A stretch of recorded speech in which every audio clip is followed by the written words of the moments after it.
जिल्ह्यात 860 पैकी 458 साकव नादुरुस्त असून साकव दुरुस्तीसाठी विशेष निधीची तरतूद करावी।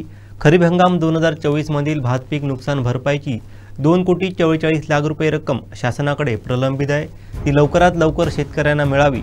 फळपीक विम्याचे टिगर जाहीर करावेत। जिल्ह्यात सर्वत्र खतांचा तुटवडा असून खतांचा पुरवठा सुरळीत करावा।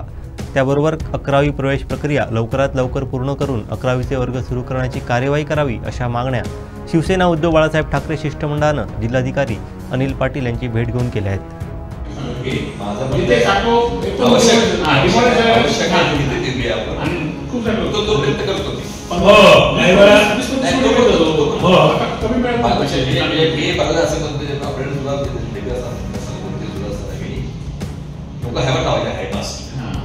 कुठे एकच गाडीचा हमाल लावायचा यार म्हटलं कशाचं लावलं ते विचार करा।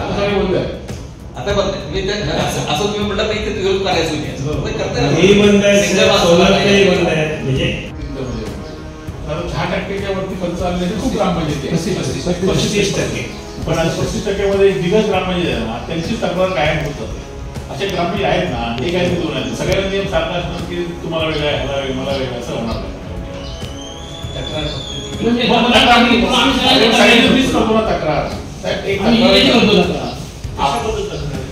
ग्रामपंचायतीचे जे उत्पन्न असणार त्याच्या 35% प्रशासकीय खर्च करावे त्यानंतर बरेचशा ग्रामपंचायती आहेत त्याच्यापेक्षा जास्त। आमचे दिवसभरातले सर्व अपडेट्स, ताज्या घडामोडी आणि थेट लाईव्ह पाहण्यासाठी सबस्क्राइब करा, लाईक करा कोकणचं नंबर 1 महा चॅनल कोकण 7 लाईनचं YouTube चॅनल।